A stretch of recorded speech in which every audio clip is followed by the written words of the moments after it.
روز تولد پیامبر علیه السلام مرادف با روز وفات است. دوشنبه تولد و دوشنبه چیست؟ وفات. روز وفات چطور است؟ بزرگترین مصیبت و مصیبتی که صحابه عقل خود گم میکنه. عمر واری شخصیت میگه کسی که گفت که پیغمبر وفات کرده من گردنش به شمشیر میزنم.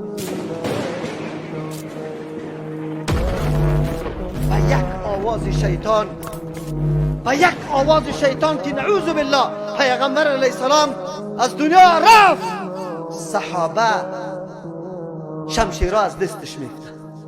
مصیبتی بزرگ. قدر و قیمت وجودی پیغمبر علیه السلام و صحابه درک کرده بود. جناب تو که در اوتلا جشن میگیری، از هر طرف گوشت و پلو برات میرسه، اظهار خوشحالی و تولد پیغمبر میکنی، به وفات پیغمبر هم نظر کردی؟ جناب محترم تو روز تولد هم نگرفتی. روز تولد 12 ربیع الاول میگی، تو را به الله قسم چقدر اختلاف علما است که روز تولد 12 ربیع الاول است، 9 ربیع الاول است. آنقدر اختلاف است سلف تا آلی را اتفاق نکرده که روز تولد کدام است، بلکه نظر به حساب شمسی و میلادی روز تولد 9 ربیع الاول ثابت میشه. جناب محترم تو روز دوشنبه را فراموش کردی، روز 12 ربیع الاول میگی که اظهار خوشی میکنی. چقدر خوب. جناب تفسیر میفهمی یا نه؟ کدام کتاب تفسیر امرای هست یا نه؟ یگام تو چی میگه؟ کار بد خو نیست.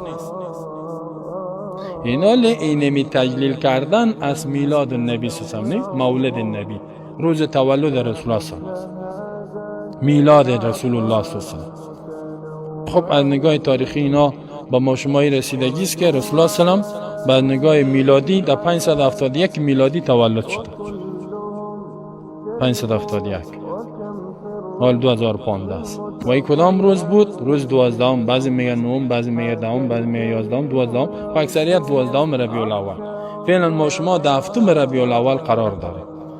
در اکثریت سرزمین های اسلامی از این روز از اول ربیع الاول شروع میشه تجلیل میلاد. رسول الله صلی الله علیه و روز تولدش نزدیک است دیگه، شروع است مجلس ها و خواندن ها و شعر و شاعری و پلو و چلو و یک حال است. از اول 12 مال هفتم از اول شروع میکنه. بعد 12 دیگه بیخی حتی حکومت ها و کلش میان و میشینن و گپ میزنن و رخصت میکنن این روز و ساتیری میکنن، لباسای خوب هم میپوشن، یا خوشحالت یک روز جشن میگیرن. مثل که روز تولد مسیح عیسوی میکنن یا میتونن. اینا ما شما را ببینیم که آیا اینمی عمل مشروع است در اسلام است یا نه، حکمش چیست؟ قبلا نظر به او دلایلی که ما براتون گفتیم که ما شما به خاطر عبادت الله پیدا شدیم، ولی با مو عبادتی که به طریقه باشد که الله به ما شما وحی کردگی است و رسول الله را بیان کردگی است، پیامبران او را بیان کرده، خصوصا خاتم النبیین. اگر با او طریقه نبود بازو گفتیم چی است؟ بدعت است، ضلالت است، گمراهی است و یک چیز حرام است. اینمی میلاد چیزی است که رسول الله صلی الله علیه و خودش این روز خود تجلیل نکرده است. همین قسمی که چیز بکنن، مجلس بگیر و پلو پخته کو، صفاتها را بیان کرده برو، باز خودش بشینه مردم صفاتایش گفته برو، این تو نکنه. هیچ کدام حدیثی ما نداریم، نه کدام حدیث قولی است که به زبان گفته باشه، نه عملی است که عملا کرده باشه، و نه تاییدی است که پیش روش کسی کرده باشه پیامبر صلی الله علیه و سکوت کرده باشه. اگر کسی داره دلیل بیاره به ما نشان بده که ما بگوییم خیر ببینی اینا به ما آوردی. یکم تا میگه روزه خو میگرفت، میگه روز تولد من، خب بگی روزه تا دوشنبه و پنجشنبه روزه میگرفت. اگر دوشنبه برابر شدی بگی دیگه مثلا دوشنبه را میگرفت، در حالی که او هر دوشنبه را که میگرفت او دوشنبه خو نبود، دوشنبه ها فرق میکرد. رسول الله هم دمون دوشنبه 12 ربیع الاول پیدا شد. بعضی وقت دوشنبه گفت دوشنبه امی روز دوشنبه روزه میگرفت و دلالت به یوم نمیکرد که امی روز تولد، میتونه به سال یک روز روزه بگیره، دو دوشنبه را هر هفته روزه میگیره. یک دلیلش هم بیان کرد، بگیر دوشنبه را روزه میگیری ثواب است. یک تجلیل یک قسم کارا کرده نه. خب خلفای راشدین که رسول الله میگه به سنت خلفای راشدین، آیا ابوبکر عمر کار کرده؟ نه، کدام دلیل اثر وجود نداره. ابوبکر با وجودی که یا یار اول رسول الله صلی خلیفه اول رسول الله صلی الله علیه و با رسول الله صلی در همه مشکلات دعوت بود. عمر رضی الله عنه در عین وقت این خسران رسول الله صلی الله علیه و ابوبکر هم دختر خود به رسول الله صلی الله علیه و دادگی است، یعنی خویشاوندی بسیار نزدیک داره. عایشه رضی الله عنها و عمر رضی الله عنه هم دختر خود که حفصه است بر رسول الله صلی الله علیه و دادگی است. ولی باسه که نگاه خویشاوندی هم باید میکرد. اگر بگوی پای پول و پیسه نبود رسول الله هم رئیس دولت شد در مدینه ای کار نکرد. جزیره عرب فتح شد، یمن و بحرین و اینجا فتح شد، بسیار پول و پیسه آمد و این مسلم کار نکرد. ابوبکر صدیق عین عراق فتح کرد ولی کار نکرد. عمر رضی الله عنه دو امپراتوری دنیا را شکست داد. مسلمانان در خلافت عمر رضی الله عنه اکثریت جهان رهبری کردند، اول قدرت دنیا شد، ابر قدرت. ولی عمر رضی الله عنه نکتی کاره، یعنی کار انجام نداد. پس از این چی فهمیده میشه که سنت نبوده، عبادت نبوده، مستحب نبوده و ثواب نداشته. اگر ثواب میداشت پیامبر صلی الله علیه و آله کار میکرد. ابوبکر صدیق با وجودی که خصوص رسول الله صلی الله علیه و کار انجام نداده، عمر رضی الله عنه انجام نداده. اگر کسی میاد داده با اثر به ما بیاره، حدیثی که به رسول الله صلی الله علیه و برسد او را حدیث گفته میشه یا حدیث مرفوع، که نباشه او را موقوف میگن یا اثر میگن. عثمان و علی، عثمان بیش از 11 سال در خلافت بود، علی رضی الله عنه بیش از 4 سال. داماد رسول الله صلی الله علیه و علی اهل بیتشان بود. اگر این مشروع می بود امیر روز تولد و میلاد اونا میکردن، اگر ثواب می داشت میکردن، میگفتن این ثواب هم است و عزت خاندان ما هم است علی رضی الله عنه. چرا از او کدام روایتی به ما نیست؟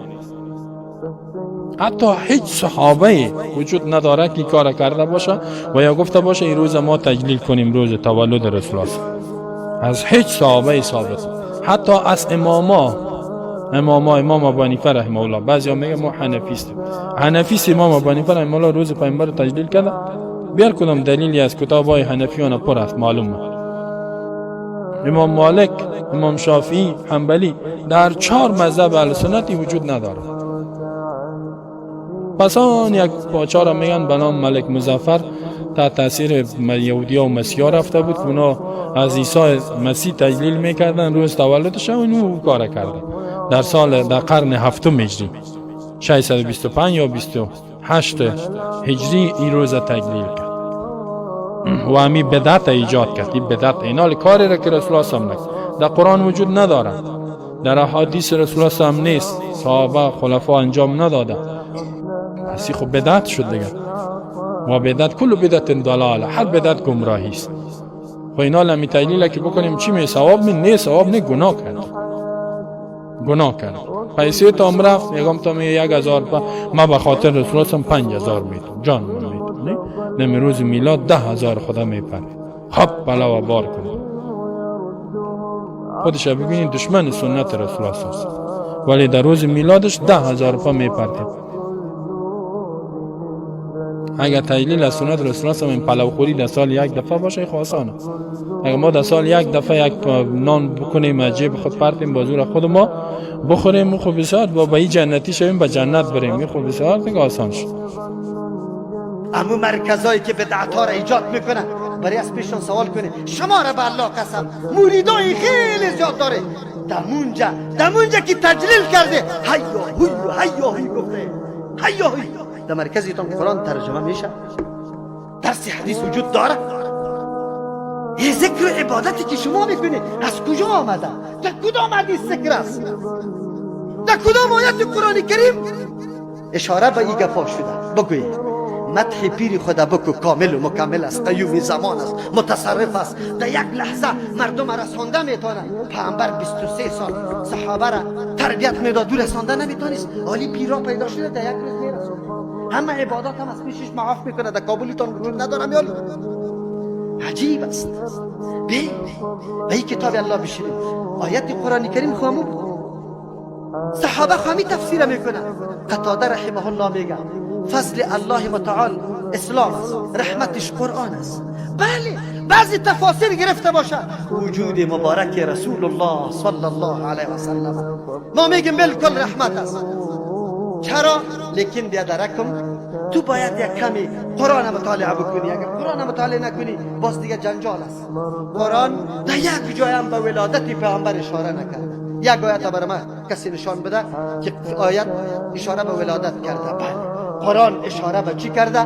که احسان خدا میمانه. سوره آل عمران الله متعال برای ما میفرما لقد من الله علی المؤمنین، یقینا احسان بزرگ گذاشته الله متعال، منت گذاشته الله متعال بالای مؤمنان. چی منت گذاشته؟ از بعث فیهم رسولا منهم، به خاطر که در بین خودشان یک پیغمبر عظیم شان روان کرده، فرستاده، یتلو علیهم. این منت و احسان به خاطر چیست؟ پیغمبر چی کمال داره؟ کمالش در این گپاست که ملت جمع کرد سر کتاب الله، یتلو علیهم آیاتی، تلاوت میکنه آیات الله را بالاشان، و یزکیهم، یاره از هر نوع لوث و گندگی و عقاید غلط و مزاق را پاک میسازه، و یعلمهم الکتاب، سری مقاصد کتاب الله یاره تعلیم میده، و الحکمت، تطبیق عملی در زندگی میکنه. حدیث پیامبر تشریح قرآن کریم است. و این کانوا من قبل لفی ضلال مبین، اگرچه پیش از این ملت در گمراهی بود. اشاره به چی میکنه؟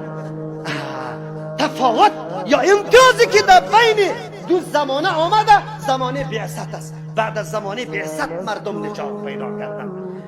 عقیده گمراه، عقیده نادرست وجود نداره، تاریکی وجود نداره، اما با ولادت این تفرقه پیدا شد. 40 سال پیغمبر اما زمان جاهلیت موجود بود، مردم دمو تاریکی بود. امتیاز که در بین دو مقطع زمانی پیدا شده توسط بعثت است. سوره جمعه را بگید، هو الذی بعث فی الامیین رسولا، الله او ذاتی است که فرستاد در بین مردم ناخوان، مردم نانویسنده، شتر چرانا، بادیه نشینا، نه پوهنتون نه مدرسه.